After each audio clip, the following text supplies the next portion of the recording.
And Ghost Cult Magazine welcomes in the gang from Frayle. How are you guys? Good. How are you? Good. Thanks for having us. I am well. I'm well. Welcome, welcome. Obviously, I'm very excited to talk to you about the record and what's going on with the band. But obviously, first and foremost, I always like to ask and just make sure that everybody is well in the band and none of your loved ones or your collective of people have been ill or impacted by the virus or anything like that. I hope you guys are hanging in there.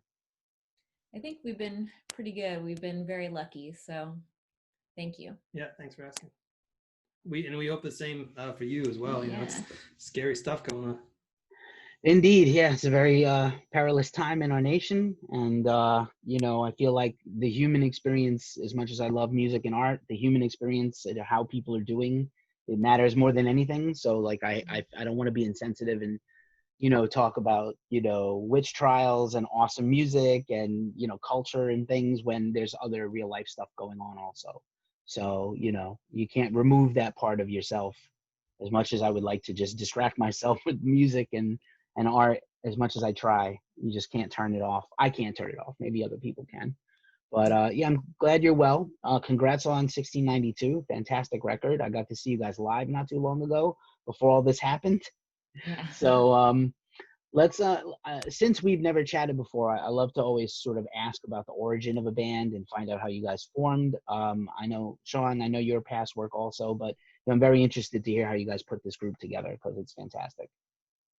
Well, Sean and I met in 2016, I think. And you don't know. I don't know. And we started hanging out, and I don't think he'd played music for a while. I think he'd been kind of uninspired.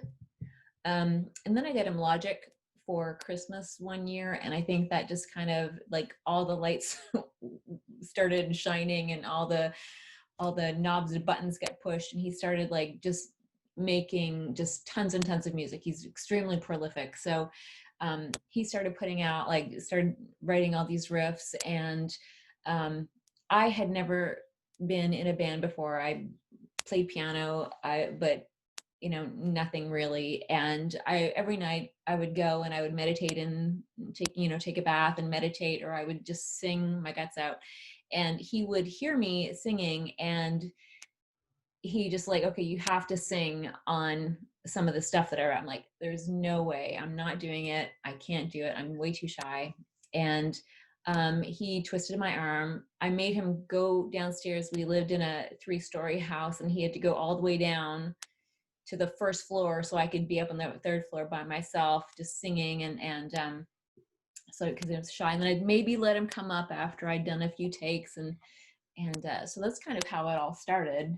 Is anything else? Yeah, no, I mean what she said about I had recording gear, and I used to play bass, so I had a bunch of bass gear and I had Pro Tools, but I didn't touch it for a long time, like Gwen said. And then when she got me Logic, it was a lot more intuitive, I thought, than Pro Tools, and so I just kind of went nuts. And didn't have any guitar. I had a guitar, but no guitar amps or anything at the time. And so then we just started writing stuff, and then there was an excuse for me to start buying gear, which was awesome. As you can see, there's guitar amps now. So yeah, that was it. I mean, she was singing in the bathtub, and then we did a little Peep cover with Problems, and then we did the Portishead cover, and then we tried to write some of our own stuff, which ended up being our debut EP, White Witch. Amazing.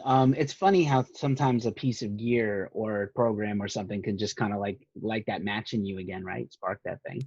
Yeah, it was crazy. And I also gave up drinking like around the same time. So new gear and lots of energy that was normally just wasted, and I needed to put it somewhere. So it just it kind of clicked. And so that was like almost 3 years ago. Right on. And then Gwen, I had no idea about that because if you heard your voice or seen you perform, you seem very comfortable and natural, like you've been doing it all your life. Which again, every singer sings for themselves first and then for others. But it's quite a tale because you couldn't tell as an observer and a listener. I couldn't tell that this was something new to you.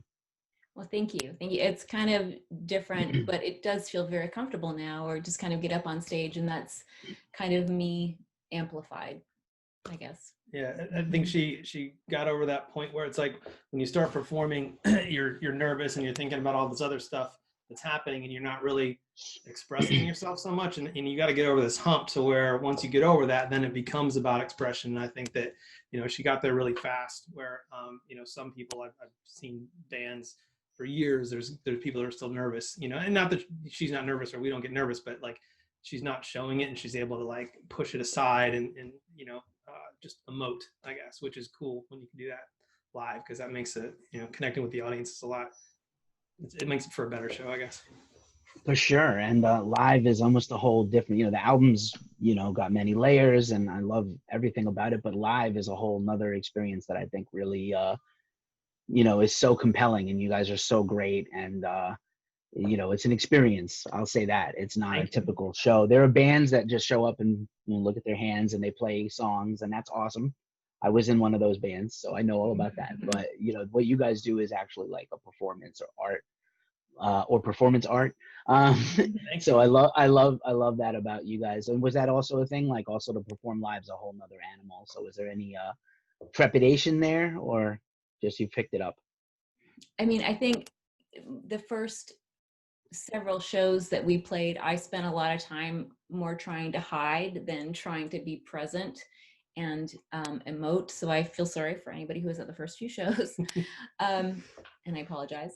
I think when everything really kind of started turning tables for us was when Eric joined our band, and he'd seen us. I think at one of our first couple of shows, he's like, "You guys sound good, but you're really boring."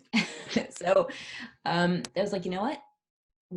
I guess we really kind of are. And I think it took a while for everybody to kind of figure out how to move to what we play now, because Sean being in Disengage, that was a little bit faster and you could really, you know, like just go for it. And this is slower. And how do you get that same output and same emotion when everything is like in halftime? Yeah, it's like Disengage was an old band that I was in. It was more stoner rock, hard rock, and we just went ape shit the whole time.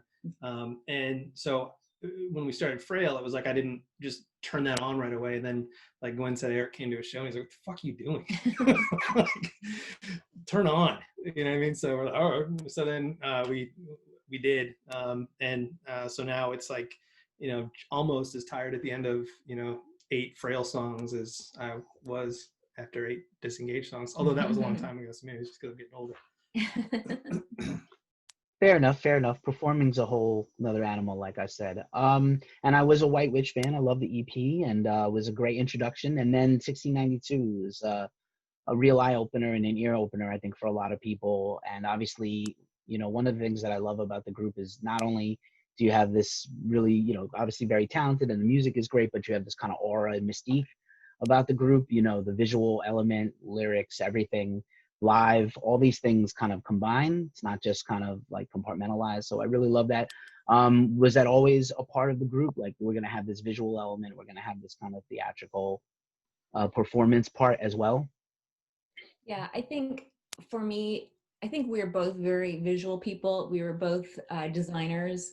So it's very important for us to have like an entire project as opposed to just music. You know, it's really important that whatever we do kind of complements the music, and the music complements the visuals and everything else. I mean, you know, from day one, I always had an idea of what I wanted things to look like, and I'd been told don't do it, and I actually got some flack at the beginning, but just kind of, you know, for me to Wait, by me? no, oh, no. okay. I was like, what? Well, no, but for me to look like anything other than, you know, what I do would, for me, would be being a poser. Like, this is who I am. If I were to get up in black jeans and black t-shirt, you know, for me, that would be being a poser. This is who I am. This is what I bring. Yeah, and I think the same goes for the band too, because like I'd wear the same thing every fucking day. So if I was all of a sudden get all fancy to match Gwen, I would feel like a poser. So we just kind of like do our thing, and you know, I guess the band, we're freaking out, but we almost become like a backdrop to whatever she feels like wearing that night, like, for the live show. And for the visuals, like for record covers and videos and things like that, when we did our first, the White Witch, we looked at, like, I looked at Frayle like a brand. And so in Bandcamp, as we're going to sell our brand. And so all you have is like that little 1 inch by 1 inch square of real estate to like differentiate yourself. So we shot a bunch of different covers and try to think about like, what do we want a cover look like? What's going to stand out? And so when we ended up on that with the shoot we did for the White Witch, which we shot in our bedroom, with my daughter like right off laughing at us like on the camera, you know, that was the first time, because we did some other shoots before then, but we were like kind of like magic. We were like an infant kind of stumbling around trying to learn how to walk, and then we hit that and we we're like, okay, this is cool. And then we did some more shoots for Instagram and things and kind of learned like, what are we like, what, and we're still learning that right now. We're in the middle of a video that's been taken. We've been shooting for 2 weeks, and right after this, we have to go hopefully shoot for the last stuff tonight. But we're still learning like visually who we are, but we're getting to the point visually where we are musically, where it's just emoting. You know what I mean? Like, we're learning how to get there, and so that when we pick up a video camera and I'm wearing the rig and all that, and she's in front of it, or the guys are in front of it, or whoever, it's just like writing a song. And that's, you know, it's like picking up a guitar. Picking up a camera is the same as picking up a guitar. And so we're trying to get it to that point, especially, you know, with the next year or so, unsure of shows or whatever's going to happen, you know. So we're doing everything we can within our power to, you know, keep pushing forward. Nice. I love the DIY stuff too. Like, I love that you guys are very self-sufficient and driven. That's really important right now. I think it's important for any artist. I think you really have to, you know, learn how to do stuff for yourself. And like you said, especially now where you can't just hire somebody to come over and do stuff for you, you kind of have to do it yourself. So luckily Sean's an amazing photographer and videographer. I have a good subject. So it's been good. Nice. And then of course the subject matter of the record's gonna pull a person like me. And I actually used to live in Salem, Massachusetts.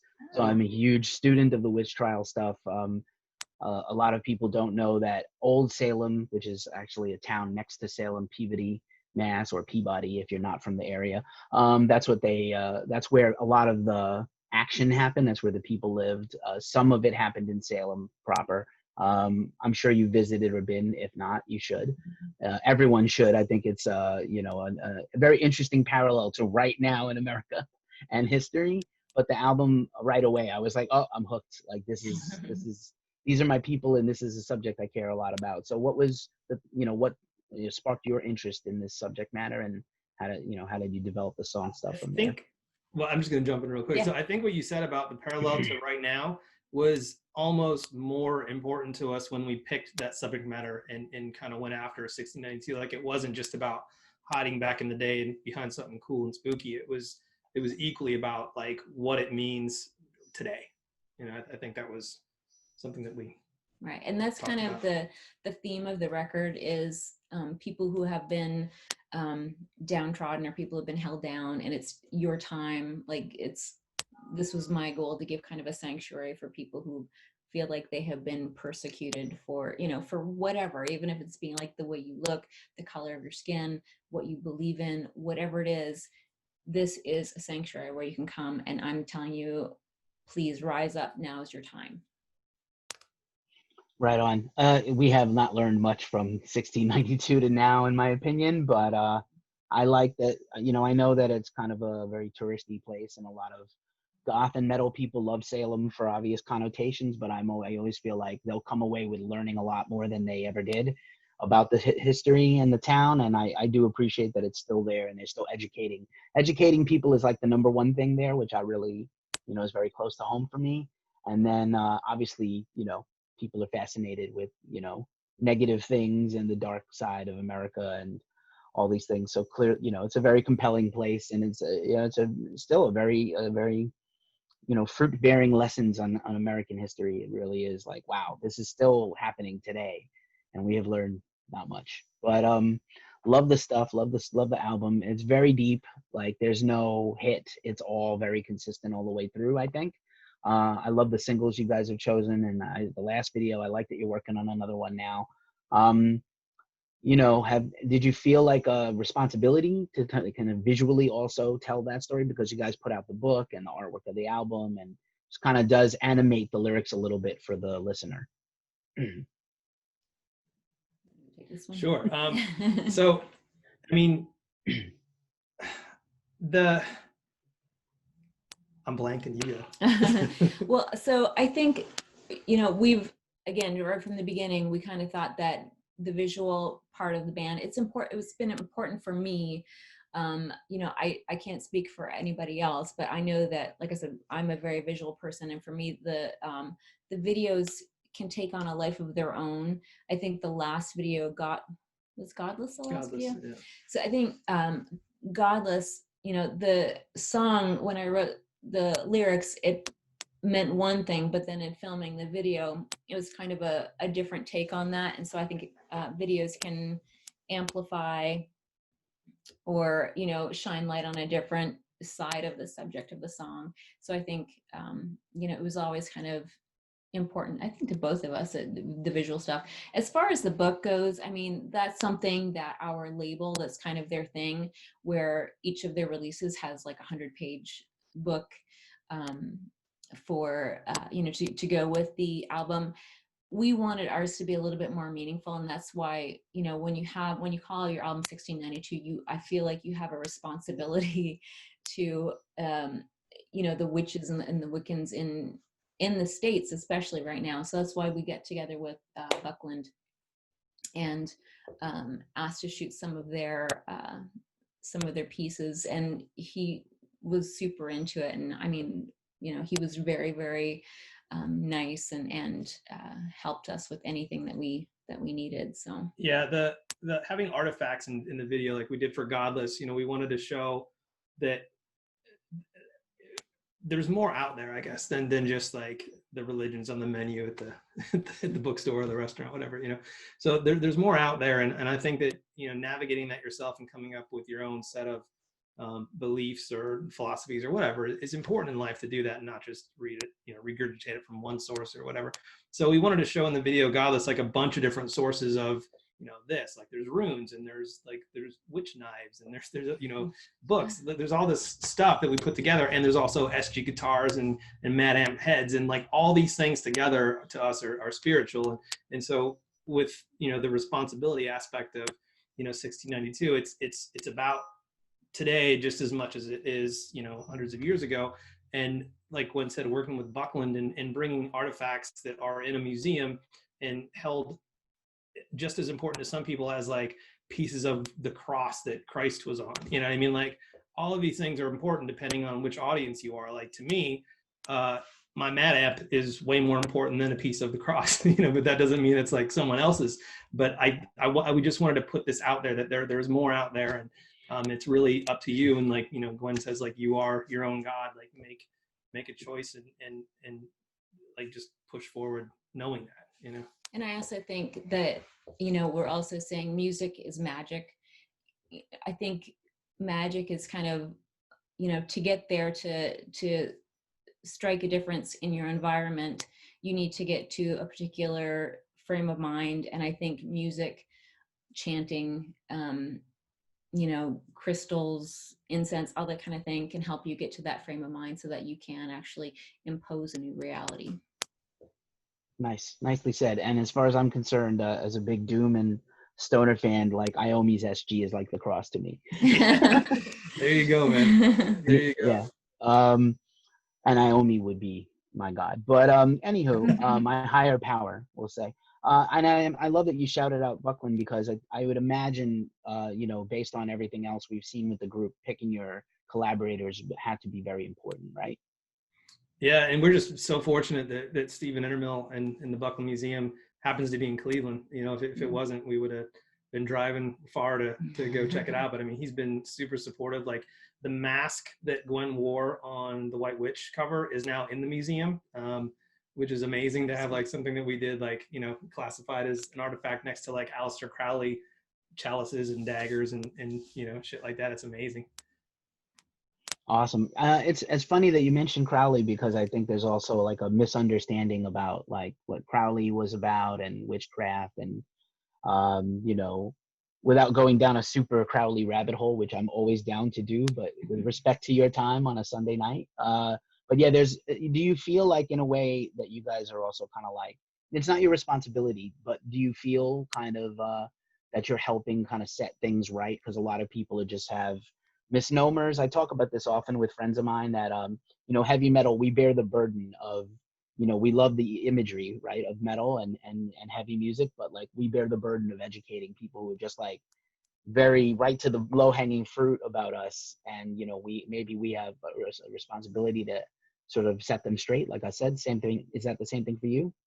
For sure. I mean, like one of our favorite things to do is take like guitars, music, and the tonal qualities of like what doom and heavy music is, get as heavy as we possibly can get it, but just don't cop out and put it with a bunch of lyrics about dragons. Like there's so much more important things in life right now than just like hiding behind like this imagery of like dragons. Like, I mean, I might get flack for saying this, but like Slayer bums me out all the time because they just talk about ridiculous stuff. Like, sometimes they talk about relevant politics and things like that, but there's a lot of like lyrics in there that people love that I'm just like, what are you talking about? Like, for me, it doesn't have any relevance to my life. Like, it's not helping me like when I'm sad about a situation because it's not giving me any relevant or important guidance. You know what I mean? So I think that like taking the sonic qualities of heavy music, but putting it with like messaging and lyrics that are about today and how to push forward in life and become a bigger person, I think like without sounding like a self-help book, I think that that's really interesting for me anyways, and I think that Gwyn does a good job of that without even, trying, because that's just what naturally comes out of her. I mean, we appreciate the imagery and like it's important to paint a pretty picture with songs, but like it has to be more than that, I think. And so I feel like we try to do that. I don't know if I feel a responsibility, because I don't feel like we are important enough, but at the same time, I just feel like this is who I am and this is what I need to put forth into the world. Nice. Obviously, the coronavirus pandemic has affected everybody, and I know you guys have a lot of touring plans derailed. Are we at the point yet where you guys are starting to rebook or talk, even if you're not ready to announce anything? Are you starting to look at potentially rebooking things, or we're just waiting and seeing? We're working with, one of the things we were doing right before this happened was starting to get a relationship with a booking agent, rather than, just doing it ourselves all the time. And we have that now. We're still a little hesitant because we're kind of new kids on the block. You know what I mean? So there's a long list of people that are a lot more established than us. They're going to get first dibs on the best shows.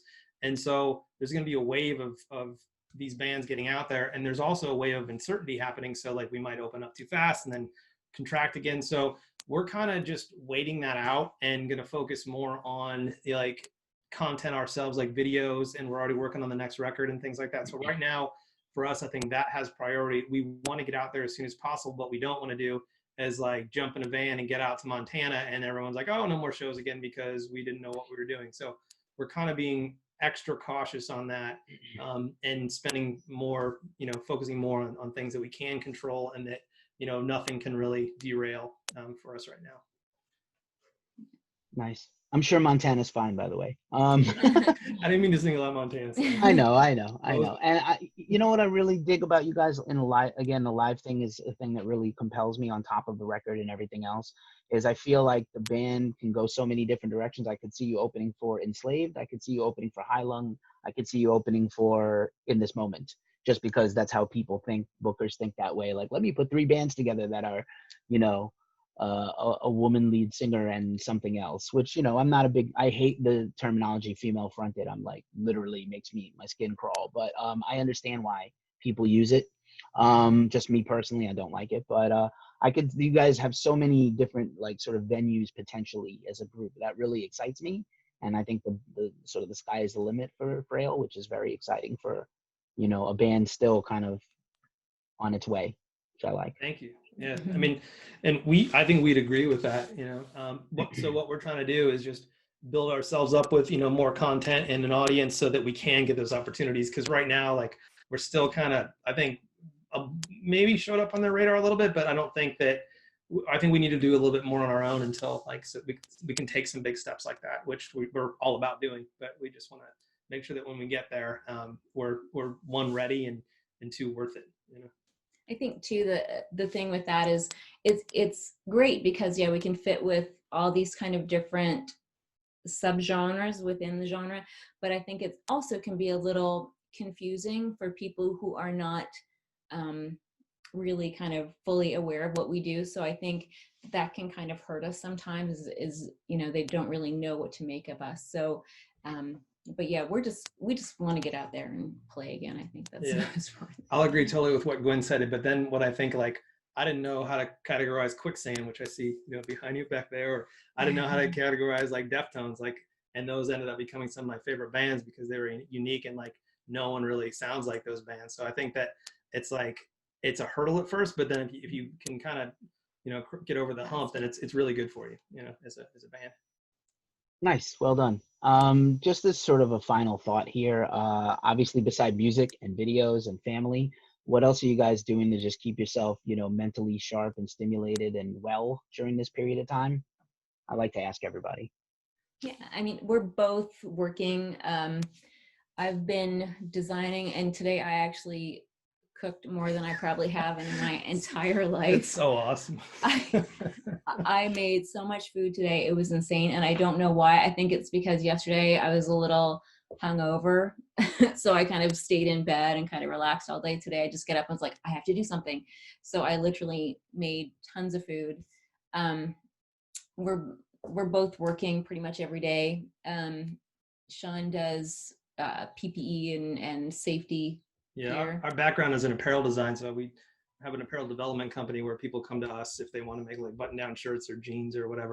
And for the past year, like my biggest client has been they produce apparel for firefighters, so what they wear into burning buildings.